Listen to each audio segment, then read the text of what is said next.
بسم اللہ الرحمن الرحیم۔ معزز سامعین، السلام علیکم ورحمۃ اللہ وبرکاتہ۔ آج کی گفتگو کا عنوان یہ ہے کہ خوشی اور غم میں اسلام کی تعلیمات کیا ہیں۔ معزز سامعین، اسلام نے ہمیشہ اس بات پر زور دیا ہے کہ دشمنان اسلام کی مشابہت اختیار کرنے کے بجائے ان کی مخالفت کی جائے، کیونکہ اسلام اپنا ایک تشخص اور وقار رکھتا ہے، اس کی اپنی ایک عظمت اور پہچان ہے، اور اسلام کا سچا پیروکار دوسروں پر اپنا اثر چھوڑتا ہے، نہ کہ دوسروں کا اثر اپنے اوپر مسلط کرتا ہے۔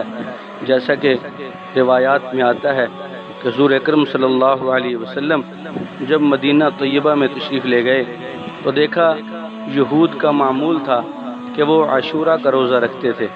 حضور صلی اللہ علیہ وسلم نے وجہ دریافت فرمائی تو انہوں نے عرض کیا کہ اس دن حضرت موسیٰ علیہ السلام کو اللہ تعالیٰ نے فرعون پر فتح نصیب فرمائی تھی اور فرعون غرق ہوا تھا، تو اس خوشی میں حضرت موسیٰ علیہ السلام نے روزہ رکھا۔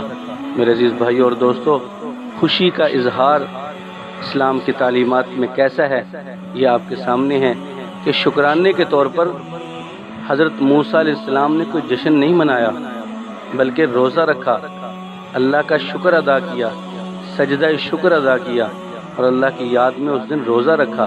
یہ خوشی کا اظہار ہے۔ تو حضور اکرم صلی اللہ علیہ وسلم نے فرمایا کہ موسیٰ علیہ السلام کی قربت تم سے زیادہ ہمارے ساتھ ہے، لہٰذا ہم بھی روزہ رکھیں گے۔ تو آپ صلی اللہ علیہ وسلم نے صحابہ اکرام کو حکم فرمایا کہ عاشورہ کا روزہ رکھو۔ تو زندگی کے آخری ایام تک آپ صلی اللہ علیہ وسلم کا یہ معمول رہا، لیکن آپ صلی اللہ علیہ وسلم نے اپنے صحابہ اکرام کے سامنے اس خواہش کا اظہار فرمایا کہ آئندہ سال اگر میں زندہ رہا تو میں 2 روزے رکھوں گا، ایک نہیں، کیونکہ ایک روزہ رکھنے میں تھوڑی سی مشابہت یہود کے ساتھ ہو جاتی ہے۔ تو صحابہ اکرام نے آپ صلی اللہ علیہ وسلم کی اس خواہش کی تکمیل فرمائی، کیونکہ آئندہ سال آپ صلی اللہ علیہ وسلم اپنے محبوب اپنے خالق حقیقی سے جا ملے۔ تو صحابہ اکرام نے آپ کی اس خواہش پر عمل فرمایا۔ میرے بھائیو اور دوستو، مسلمان کا ہر ایسا فعل جو اسلام کے تشخص کو نقصان پہنچائے اور اس کی عزت و توقیر میں کمی لائے، ایسا کرنا حرام ہے۔ مسلمان اپنے لباس، کردار، اخلاق، رہن سہن اور معاملات، خوشی اور غمی میں اپنی ایک نسبت رکھتا ہے، ایک مقام رکھتا ہے جو دنیا میں دوسری اقوام سے مسلمان کو ممتاز کرتی ہے۔ معزز سامعین، اسلامی تعلیمات نے زندگی کے ہر پہلو پر ہماری رہنمائی فرمائی۔ اسلام نے ہمیں بتایا کہ اگر زندگی میں کوئی خوشی کا موقع آ جائے تو اس کا اظہار کیسے کرنا ہے، اور اللہ نہ کرے اگر کوئی غم آ جائے تو اس غم کے موقع پر اپنے آپ کو سنبھالنا کیسے ہے۔ میرے بھائیو، حضور صلی اللہ علیہ وسلم کی زندگی ہمارے سامنے ہے۔ آپ صلی اللہ علیہ وسلم کی زندگی میں کتنے غم اور پریشان کن حالات آئے۔ ایک ایسا وقت بھی آیا کہ حضرت خدیجہ رضی اللہ تعالی عنہا اور ابو طالب وفات پا گئے، رحلت فرما گئے۔ تو اللہ کے نبی نے اس سال کو عام الحزن قرار دیا، یعنی غم کا سال قرار دیا۔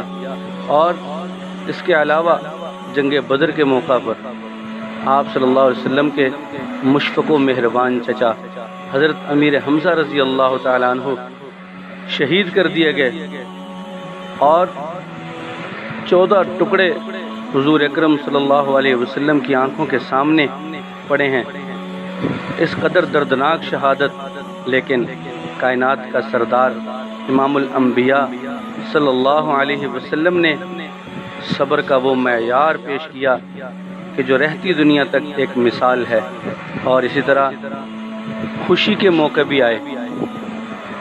اللہ کے نبی نے اسلام کی سربلندی کے لیے کتنی جنگیں لڑیں، کتنے غزوات میں حصہ لیا، اور ہر غزوہ میں اللہ تعالیٰ نے فتح نصیب فرمائی۔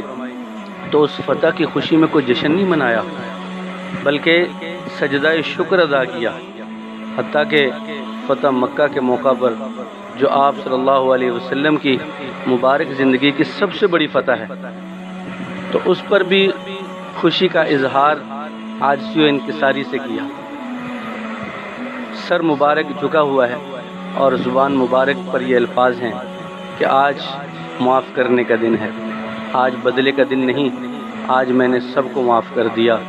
اور فتح کا اظہار اس انداز، اس عاجزی و انکساری کے ساتھ کیا جو رہتی دنیا تک مثال ہے۔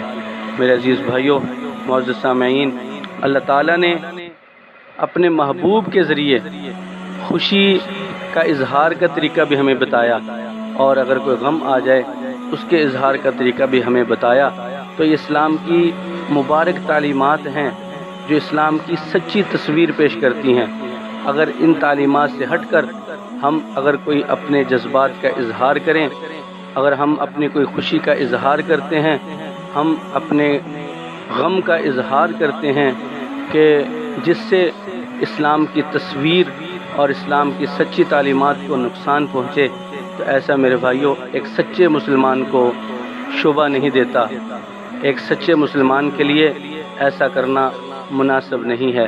کیونکہ حضور صلی اللہ علیہ وسلم کی اپنی زندگی اور پھر آپ کے مبارک اور بہترین جماعت حضرات صحابہ اکرام کی زندگی ہمارے سامنے ہے، اور ان کی تعلیمات بھی ہمارے سامنے ہیں۔ اللہ رب العزت ہمیں آپ صلی اللہ علیہ وسلم کی مبارک تعلیمات اور صحابہ اکرام رضوان اللہ تعالی علیہم اجمعین کی مبارک زندگی سے سبق حاصل کر کے اپنی زندگی کو سنوارنے کی توفیق عطا فرمائے، اور اسلام کی سچی تعلیمات پر عمل کرنے کی توفیق عطا فرمائے۔ آمین ثم آمین۔